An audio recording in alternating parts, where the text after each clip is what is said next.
ಚರ್ಚೆ ಆಗ್ತಾ ಇದೆ. ಪ್ರಿಯಾಂಕ್ ಖರ್ಗೆ ಅವರಿಗೆ ಜೀವ ಬೆದರಿಕೆ ಬರ್ತಾ ಇದೆ ಅನ್ನುವಂಥದ್ದು ಒಂದು. ಮತ್ತೊಂದು ಕಡೆ ನಾನು ಕಾಂಗ್ರೆಸ್ಸಿನ ಮುಖಂಡರುಗಳಿಗೆ, ಮಾನ್ಯ ಮುಖ್ಯಮಂತ್ರಿಗಳಿಗೆ, ಸಚಿವರುಗಳಿಗೆ, ಶಾಸಕರುಗಳಿಗೆ ಬಹಿರಂಗವಾಗಿ ಸವಾಲಾಗ್ತೀನಿ. ನಿಮಗೆ ತಾಕತ್ತಿದ್ರೆ ಅನಗತ್ಯವಾಗಿ ಹಿಂದೂ ಸಂಘಟನೆಗಳ ಬಗ್ಗೆ, ಹಿಂದೂ ಸಂಘಟನೆಗಳ ನಿಷೇಧ ಮಾಡಬೇಕು ಮತ್ತು ಸಂಘ ಪರಿವಾರ ನಡೆಸತಕ್ಕಂಥ ಅನೇಕ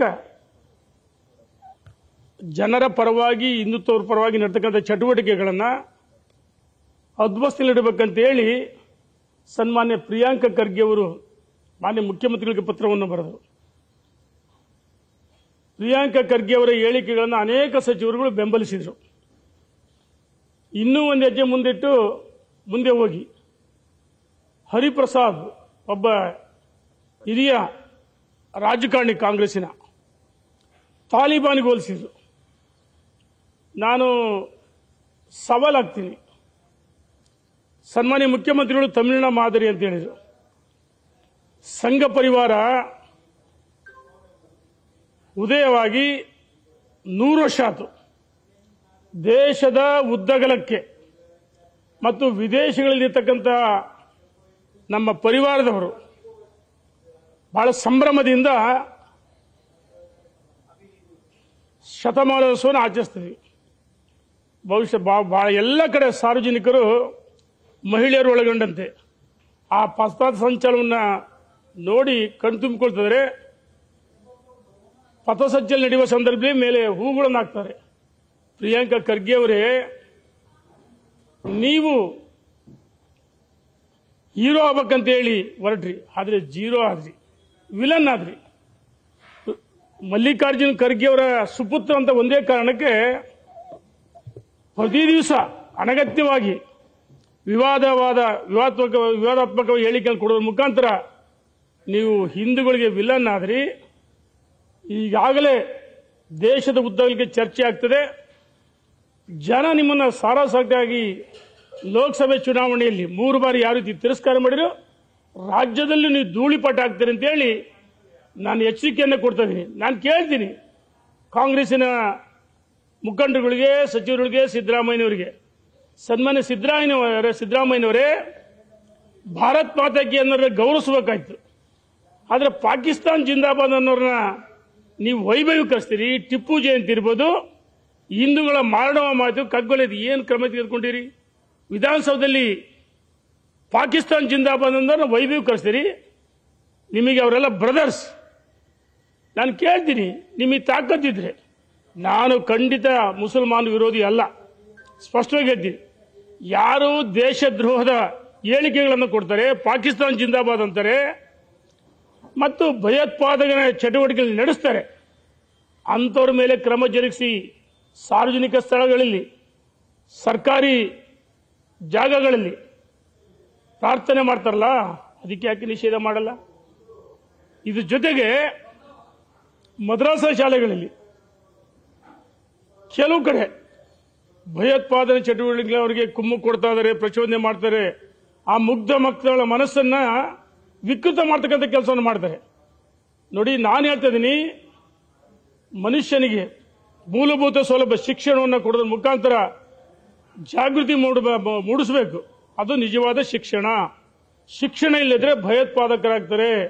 ಹಾಗಾಗಿ ಸನ್ಮಾನ್ಯ ಮುಖ್ಯಮಂತ್ರಿಗಳೇ, ಅಲ್ಪಸಂಖ್ಯಾತರ ಏಳಿಗೆಗೆ ನೀವು ಅಭಿವೃದ್ಧಿ ಮಾಡ್ರಿ, ಆ ಕಾಲೋನಿಗಳು ಅಭಿವೃದ್ಧಿ ಪಡಿಸಿ, ಶಿಕ್ಷಣಕ್ಕೆ ಆದ್ಯತೆಯನ್ನು ಕೊಡ್ರಿ. ಆದರೆ ಎಲ್ಲೋ ಒಂದು ಕಡೆ ಈ ಕಾಂಗ್ರೆಸ್ಸಿನ ಮುಖಂಡರು ಭಯೋತ್ಪಾದನೆಗೆ ಹೆಚ್ಚು ಕುಮ್ಮಕ್ಕು ಕೊಡ್ತಾ ಇದ್ದಾರೆ. ಇನ್ನೂ ಒಂದು ಹೆಜ್ಜೆ ಮುಂದೆ ಹೋಗಿ ಪ್ರಿಯಾಂಕ್ ಖರ್ಗೆ ಅವರು ಸರ್ಕಾರಿ ನೌಕರರು ಈ ಸಂಘ ಪರಿವಾರ ಚಟುವಟಿಕೆಯಲ್ಲಿ ಭಾಗವಹಿಸಿದ್ರೆ ನೋಟಿಸ್ ಕೊಡ್ತೀವಿ ಮತ್ತು ಸಸ್ಪೆಂಡ್ ಮಾಡ್ತೀವಿ ಅಂತ ಹೇಳಿ ಬೆದರಿಕೆ ಆಗ್ತಿದ್ದೀರಾ. ತಲವಾರು ಹಿಡಿದವ್ರನ್ನ, ಮಚ್ಚಿ ಹಿಡಿದವ್ರನ್ನ, ಚಾಕು ಚೂರಿ ಸಂಸ್ಕೃತಿ ಒಪ್ಕೊಳ್ತೀರಿ. ಆ ಲಾಠಿ ಏನು?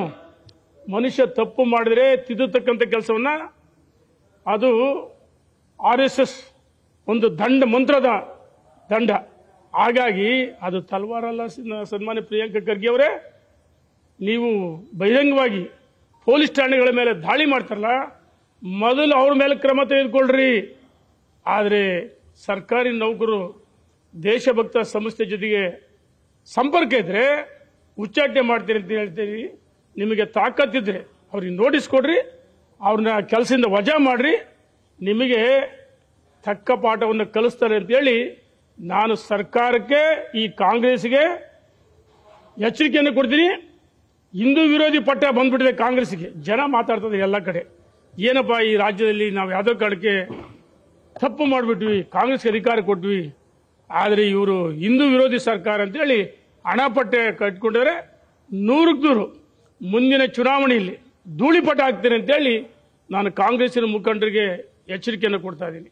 ಸರ್, ಈಗ ಡಿ ಕೆ ಶಿವಕುಮಾರ್ ಅವರು ಸ್ಟೇಟ್ಮೆಂಟ್ ಮಾಡಿದ್ದಾರೆ. ಈ ಹಿಂದೆ ನನಗೆ ಬಿಜೆಪಿಯಿಂದ ದೂರವಾಣಿ ಕರೆ ಬಂದಿತ್ತು, ಬಿಜೆಪಿ ಸೇರ್ತೀರಾ ಅಥವಾ ಜೈಲಿಗೆ ಹೋಗ್ತೀರಾ ಅನ್ನೋ 2 ಆಯ್ಕೆಗಳನ್ನಿಟ್ರು. ನಾನು ಜೈಲಿಗೆ ಹೋಗಕ್ಕೆ ಸಿದ್ಧ ಆಗಿದ್ದೆ, ಪಕ್ಷದ ಸಲುವಾಗಿ ಜೈಲಿಗೆ ಹೋಗಿ ಬಂದೆ ಅಂತ ಹೇಳಿ. ಅಲ್ಲ, ಒಂದು ನಿಮಿಷ ಇನ್ನೊಂದು ಹೇಳ್ತೀನಿ. ಪ್ರಿಯಾಂಕಾ ಖರ್ಗೆ ಅವರು ನನಗೆ ಬೆದರಿಕೆ ಕರೆಗಳು ಬರ್ತವೆ ಅಂತ ಹೇಳಿದ್ದಾರೆ. ಆಯ್ತು, ನೀವು ಎಐಸಿಸಿ ರಾಷ್ಟ್ರೀಯ ಅಧ್ಯಕ್ಷರ ಮಗ ತಾನೆ, ಸುಪುತ್ರ. ನೀವೊಂದು ರೀತಿಯ ಸೂಪರ್ ಸಿಎಂ ರೀತಿಯಿಂದ ವರ್ತನೆ ಮಾಡ್ತಿದ್ದೀರಿ. ಸರ್ಕಾರ ನಿಮ್ದಿದೆ, ಮುಖ್ಯಮಂತ್ರಿಗಳು ನಿಮ್ಮವರೇ, ಗೃಹ ಸಚಿವರು ನಿಮ್ಮವರೇ, ಗುಪ್ತಚರ ಇಲಾಖೆ ನಿಮ್ಮ ಕೈಯಲ್ಲಿದೆ, ಮುಖ್ಯಮಂತ್ರಿಗಳ ಕೈಯಲ್ಲಿ. ಆ ಹೆಸರುಗಳು ಯಾರ್ಯಾರು ಕರೆ ಮಾಡಿದಿಲ್ಲ ಅವರ ನಂಬರ್ಗಳನ್ನು ಯಾಕೆ ನೀವು ದೂರು ಕೊಟ್ಟು ಅವ್ರ ಮೇಲೆ ಕ್ರಮ ಜರುಗಿಸಬಾರ್ದು? ಸರ್ಕಾರ ನಿಮ್ಮದೇ ಇದೆಯಲ್ಲ. ಆದರೆ ಎಲ್ಲೋ ಒಂದು ಕಡೆ ಪ್ರಚಾರಕ್ಕೋಸ್ಕರ ನನಗೆ ಬೆದರಿಕೆ ಕರೆಗಳು ಬರ್ತಾವಂತೇಳಿ ಮಾಧ್ಯಮದ ಮುಂದೆ ಹೇಳೋದಲ್ಲ, ನೀವು ದೂರು ಕೊಡ್ರಿ, ದೂರು ದಾಖಲಿಸ್ರಿ. ನಾವು ಹೇಳ್ತಾ ಇದೀವಿ, ಯಾರೇ ಕರೆ ಮಾಡಿದ್ರೆ ತಪ್ಪು. ನಿಮಗೆ ನಿಜವಾಗ್ಲೂ ಬೆದರಿಕೆ ಕರೆ ಬಂದರೆ ನೀವು ತನಿಖೆ ಮಾಡಿಸಿ ಅಂತೇಳಿ ನಾನು ಒತ್ತಾಯ ಮಾಡ್ತೀನಿ. ಈಗ ತಾವು ಹೇಳಿದಂತೆ ಸರ್ಕಾರಿ ನೌಕರರು ಪಥಸಂಚಲನದಲ್ಲಿ ಭಾಗಿಯಾಗೋಕ್ಕೆ ಅವಕಾಶ ಇದೆಯಾ? ಯಾಕೆ ಭಾಗವಹಿಸಬಾರ್ದು? ಹಂಗಾರೆ ಸರ್ಕಾರಿ ನಾನು ಅಲ್ಪಸಂಖ್ಯಾತ ವಿರೋಧಿ ಅಲ್ಲ. ಅಲ್ಪಸಂಖ್ಯಾತ ಬದಲು ನಮಾಜ್ನಲ್ಲಿ ಪಾಲ್ಗೊಳ್ಳಲ್ಲ, ಅದು ತಪ್ಪು. ಇದು ಅಷ್ಟೇ ನೋಡಿ. ಒಂದು ನಿಮಿಷ, ದೇಶಭಕ್ತ ರಾಷ್ಟ್ರಭಕ್ತ ಸಂಸ್ಥೆ, ಅದ್ರ ಜೊತೆಗೆ ಸಂಘ ಪರಿವಾರ ಇರ್ಬೋದು, RSS ಗೆ ಯಾವುದೇ ರೀತಿಯಾದಂತಹ ಮಾನ್ಯತೆ ಇಲ್ಲ, ಒಂದು ರಿಜಿಸ್ಟ್ರೇಷನ್ ಇಲ್ಲ ಅನ್ನುವಂಥದ್ದನ್ನು ಕೂಡ ಈಗ ಕಾಂಗ್ರೆಸ್ನ ಬಹುತೇಕರು ಎಲ್ಲರೂ ಕೂಡ ಅದನ್ನು ಉಚ್ಚಾರಣೆ ಮಾಡ್ತಿದ್ದಾರೆ. ರಿಜಿಸ್ಟ್ರೇಷನ್ ಇದೆಯಾ RSS ಗೆ?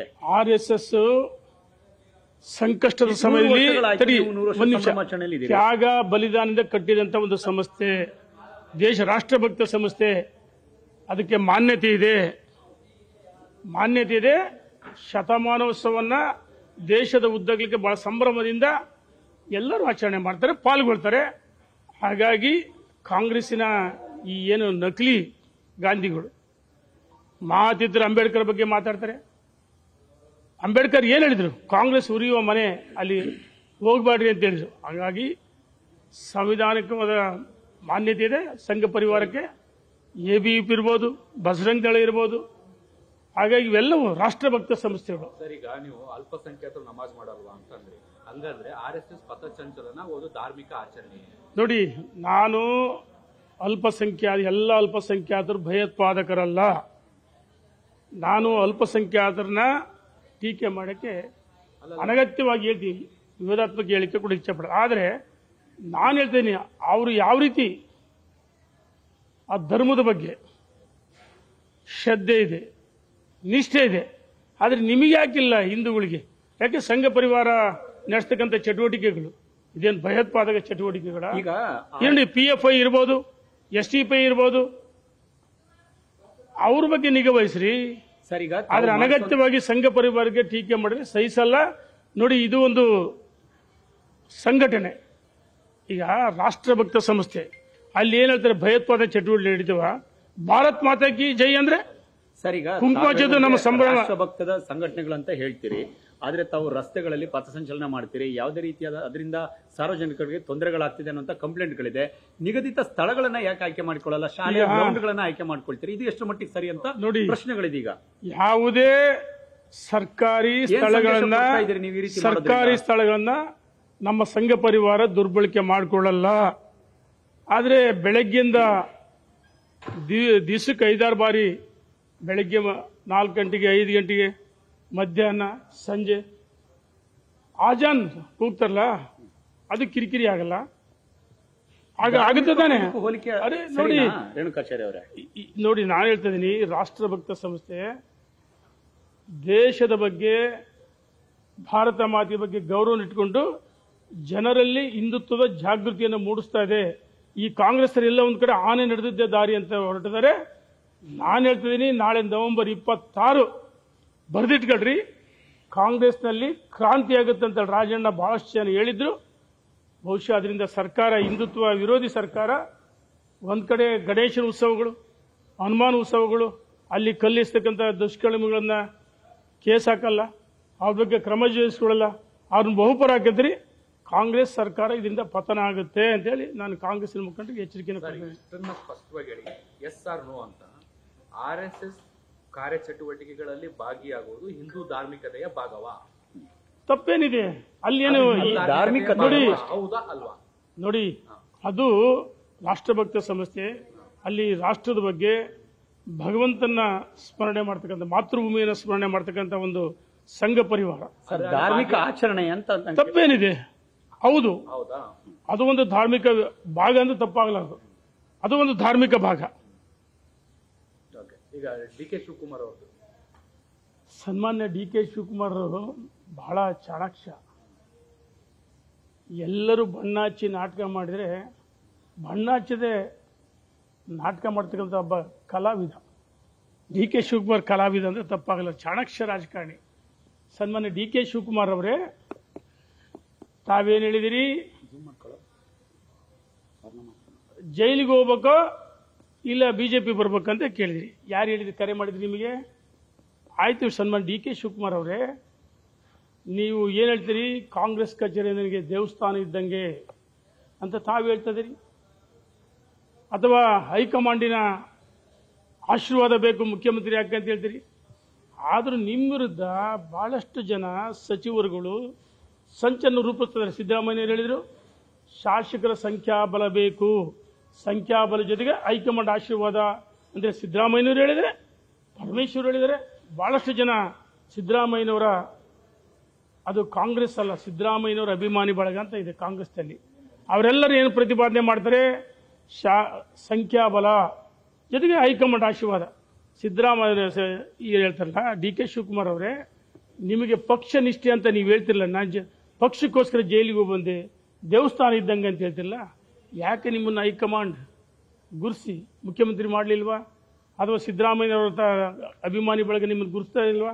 ಆದರೆ ಎಲ್ಲೋ ಒಂದು ಕಡೆ ಇರೋವಷ್ಟು ದಿವಸ ಕಾಂಗ್ರೆಸ್ಸಿನ ಮುಖಂಡರುಗಳು ಹೆಂಗಿದ್ರ ಮುಂದೆ ಅಧಿಕಾರಕ್ಕೆ ಬರೋಕ್ಕೆ ಸಾಧ್ಯವೇ ಇಲ್ಲ. ಇದು Congress out going, BJP incoming ಅಂತ ಹೇಳಿ ಅಗಲ್ದೊರಡೆ ಮಾಡ್ತಾ ಇದ್ದಾರೆ ಕಾಂಗ್ರೆಸ್ಸಿನ ಬಹಳಷ್ಟು ಜನ. ಸರ್, ಈಗ ಬಿಜೆಪಿಯಲ್ಲಿ ರೆಬಲ್ ಗ್ಯಾಂಗ್ ಅಂತ ಏನು ಗುರುತಿಸ್ಕೊಂಡಿತ್ತು, ಅವರು ನಿನ್ನೆ ಒಂದು ಸಭೆ ಮಾಡಿದ್ದಾರೆ. ಮತ್ತೆ ರಾಜ್ಯಾಧ್ಯಕ್ಷರನ್ನ ಬದಲಾವಣೆ ಮಾಡೋ ವಿಚಾರಕ್ಕೆ ಸಂಬಂಧಪಟ್ಟಂತೆ ಚರ್ಚೆಗಳು ನಡೀತಾ ಇದಾವೆ. ದೀಪಾವಳಿ ಆದ ಬಳಿಕ ಇದಕ್ಕೆ ಸಂಬಂಧಪಟ್ಟಂಗೆ ಮತ್ತಷ್ಟು ಬೇಗ ಕೊಡಬೇಕು ಅನ್ನೋ ಪ್ರಯತ್ನಗಳು ನಡೀತಾ ಇದೆ. ಈಗ ಯಾರ್ಯಾರು ಸಭೆ ಮಾಡ್ತಾರೆ ಏನು ನನಗೆ ಮಾಹಿತಿ ಇಲ್ಲ. ಮಾಧ್ಯಮ ಸ್ನೇಹಿತರು ಗಮನ ಸೆಳೀತಿದ್ರಿ. ನೋಡಿ, ಭಾರತೀಯ ಜನತಾ ಪಾರ್ಟಿಗೆ ಒಂದು ಗಟ್ಟಿಯಾದ ಸಂಘಟನೆ ಇದೆ. 14 ಕೋಟಿ ಜನ ಸದಸ್ಯತ್ವ ನೋಂದಣಿ ಇರತಕ್ಕಂಥ ದೊಡ್ಡ ಭಾರತೀಯ ಜನತಾ ಪಾರ್ಟಿ ಅಂದರೆ ಸಂಘಟನೆ. ಹಾಗಾಗಿ ಸಂಘಟನೆ ಎಲ್ಲವನ್ನೂ ಸೂಕ್ಷ್ಮ ಗಮನಿಸುತ್ತೆ. ಪಕ್ಷ ವಿರೋಧಿ ಚಟುವಟಿಕೆಗಳು ಯಾರಾದರೂ ಮಾಡಿದರೆ ನಮ್ಮ ರಾಷ್ಟ್ರೀಯ ನಾಯಕರು, ರಾಜ್ಯ ನಾಯಕರು ಅದನ್ನು ಗಮನಿಸ್ತಾರೆ.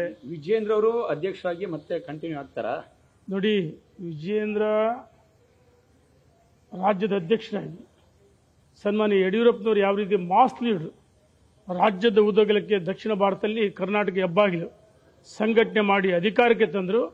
ಅದೇ ರೀತಿ ಛಲದಂಕಮಲ್ಲ ಸನ್ಮಾನ್ಯ ಯುವ ನಾಯಕ ವಿಜೇಂದ್ರ ಅವರು, ಅವ್ರದ್ದೇ ಆದ ವರ್ಚಸ್ಸಿದೆ. ಆ ವರ್ಚಸ್ಸು ಮತ್ತು ಅವರ ಸಂಘಟನೆ ಸಾಮರ್ಥ್ಯ, ಅವರು ಸಂಕಲ್ಪ ಮಾಡಿದರೆ ರಾಜ್ಯದಲ್ಲಿ ಭಾರತೀಯ ಜನತಾ ಪಾರ್ಟಿ ಮತ್ತೊಮ್ಮೆ ಅಧಿಕಾರಕ್ಕೆ ಬರಬೇಕು, ಅದು ಅವ್ರ ಸಂಕಲ್ಪ. ಹಾಗಾಗಿ ರಾಜ್ಯದ ಅಧ್ಯಕ್ಷ ಗುರಿ ಏನು? ಮುಂಬರುವ ಸ್ಥಳೀಯ ಸಂಸ್ಥೆ ಚುನಾವಣೆಗಳು ಕಾರ್ಯಕರ್ತರಿಗೆ ಅಧಿಕಾರವನ್ನು ಕೊಡಬೇಕು. 2028 ಭಾರತೀಯ ಜನತಾ ಪಾರ್ಟಿ ರಾಜ್ಯದಲ್ಲಿ ವಿಧಾನಸಭೆ ಚುನಾವಣೆಗೆ ಅಧಿಕಾರಕ್ಕೆ ಬರಬೇಕು, ಅದು ಅವ್ರ ಗುರಿ. ಆ ನಿಟ್ಟಿನಲ್ಲಿ ಪಕ್ಷದ ಅಧ್ಯಕ್ಷರಾಗಿ ವಿಜೇಂದ್ರ ಅಧ್ಯಕ್ಷರು ಮಾಡಿದ್ದು ನಾವ್ಯಾರೂ ಅಲ್ಲ, ಸನ್ಮಾನ್ಯ ಮೋದಿಜಿಯವರು, ದೇಶದ ಪ್ರಧಾನಮಂತ್ರಿಗಳು ಅಮಿತ್ ಶಾ ಅವರು, ನಡ್ಡಾರವರು, ಸಂತೋಷ್ ಅವರು, ವಿಜೇಂದ್ರ ಅವರಿಗೆ ಸಂಘಟನೆ ಸಾಮರ್ಥ್ಯ ಇದೆ, ಸಂಘರ್ಷದಿಂದ ಸಾಮರಸ್ಯ. ಹಾಗಾಗಿ ಪಕ್ಷವನ್ನು ಬಲಪಡಿಸ್ತಾರೆ. ಆ ವಿಶ್ವಾಸದಿಂದ ರಾಜ್ಯದ ಅಧ್ಯಕ್ಷ ಮಾಡಿದರೆ ಮುಂದುವರಿತಂತ ವಿಶ್ವಾಸ ನನಗಿದೆ. ಈಗ ನೀವು ಡೆಲ್ಲಿಗೆ ಯಾಕೆ ಬಂದಿದ್ದೀರಿ? ಯಾರನ್ನು ಭೇಟಿ ಮಾಡ್ತಿದ್ದೀರಿ? ನೋಡೋಣ, ಬಂದು 2 ದಿವಸ ಆಯಿತು. ನಾನು ಖಾಸಗಿಯಾಗಿ ದಿಲ್ಲಿ ಬಂದಿದ್ದೀನಿ. ನಾನು ನನ್ನ ಸ್ವಂತ ಕೆಲಸ ಮೇಲೆ ಬಂದಿದ್ದೀನಿ. ಯಾರನ್ನಾರು ಭೇಟಿ ಮಾಡಕ್ಕೆ ಪ್ರಯತ್ನ ನನ್ನ ಇಲ್ಲ, ಯಾರ ಸಮಯವನ್ನು ಕೇಳಿಲ್ಲ. ಮೊನ್ನೆ ತಾನೇ ಬೆಂಗಳೂರಲ್ಲಿ ಉಸ್ತುವಾರಿಗಳು ನಮ್ಮೆಲ್ಲರ ಜೊತೆ ಚರ್ಚೆ ಮಾಡಿದ ಸಂಘಟನೆ ಬಗ್ಗೆ. ಹಾಗಾಗಿ ಯಾವ ನಾಯಕರ ಸಮಯವನ್ನು ನಾನು ಕೇಳಿಲ್ಲ. ನ್ಯೂಸ್ ಫಸ್ಟ್ ನಿರ್ಭೀತಿಯಿಂದ ನಿಮ್ಮ ಪರವಾಗಿ.